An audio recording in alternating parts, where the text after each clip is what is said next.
Proverbe. Écoute l'instruction pour devenir sage. L'instruction s'accompagne du conseil, de la science, de l'enseignement, de la connaissance et des avis. Les sages, en voici la première partie. Peut-être en ai-je loupé. Si tu veux bien, ajoute-les dans les commentaires. Dans la description se trouve le PDF, avec comme outil la lecture à haute voix et une loupe pour faire des recherches. Chapitre 1, 2 à 6. Pour faire connaître la sagesse et l'instruction, pour faire comprendre les discours d'intelligence, pour faire recevoir une instruction de raison, de justice, de jugement et d'équité, pour donner du discernement aux simples, de la connaissance et de la réflexion aux jeunes hommes. Le sage écoutera et deviendra plus instruit. Et l'homme intelligent acquérera de sages conseils, afin d'entendre les sentences et les énigmes, les paroles des sages et leurs discours profonds. Chapitre 1, 7 à 9. La crainte de l'Éternel est le commencement de la connaissance. Mais les fous méprisent la sagesse et l'instruction. Écoute l'instruction de ton père et n'abandonne point l'enseignement de ta mère, car ce sont des grâces assemblées autour de ta tête et des colliers à ton cou. Chapitre 1, 20 à 23. La souveraine sagesse crie hautement par les rues. Elle fait retentir sa voix sur les places. Elle crie dans les carrefours, où on fait le plus de bruit, aux entrées des portes.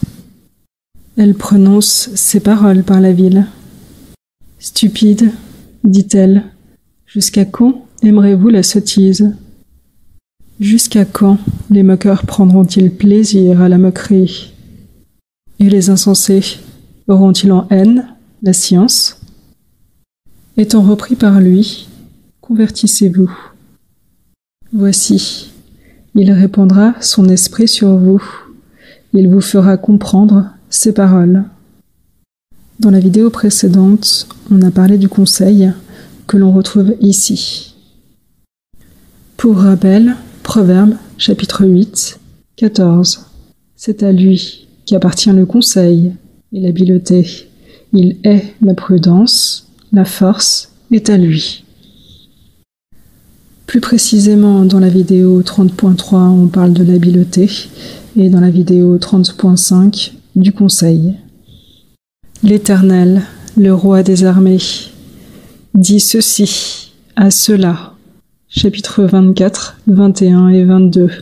Mon fils, crains l'Éternel et le roi, et ne te mêle point avec des gens remuants, car leur ruine surviendra tout d'un coup, et qui sait le malheur qui arrivera aux uns et aux autres. Et chapitre 1, 24 à 33. Puisqu'il a crié, et que vous avez refusé d'entendre, qu'il a étendu sa main, et que personne n'y a pris garde. Puisque vous rejetez tous ses conseils, et que vous n'aimez pas ses réprimandes, il se rira, lui, de votre calamité. Il se moquera quand votre effroi surviendra. Quand votre effroi surviendra comme une ruine, et votre calamité comme une tempête. Quand la détresse et l'angoisse viendront sur vous, alors ils crieront vers lui, mais il ne répondra point. Vous le chercherez de grand matin, mais vous ne le trouverez point, parce qu'ils ont haï la science, et qu'ils n'ont point préféré la crainte de l'Éternel. Ils n'ont point pris plaisir à son conseil. Ils ont dédaigné toutes ses réprimandes. Qu'ils mangent donc le fruit de leur voix, et qu'ils se rassasient de leurs conseils. Car l'égarement des sots les tue, et la sécurité des insensés les perd. Mais celui qui l'écoute habitera en sûreté et sera tranquille, sans être effrayé d'aucun mal. Dans cette vidéo-ci, on trouve encore des emmêlements et des enchevêtrements. Pour l'essence contextuelle, le Petit Robert I de Paul Robert, rédigé par Ray et Ray Desbauves, imprimé à Paris en 1990. L'instruction, d'instruire. Instruire étymologiquement signifie outiller. C'est mettre en possession de connaissances nouvelles ou éclairer, édifier. Comme exemple de phrase, s'instruire d'une science. Il est instruit, il est prudent, averti, d'excellents conseils, ce qui renvoie à sage. Averti ou avisé.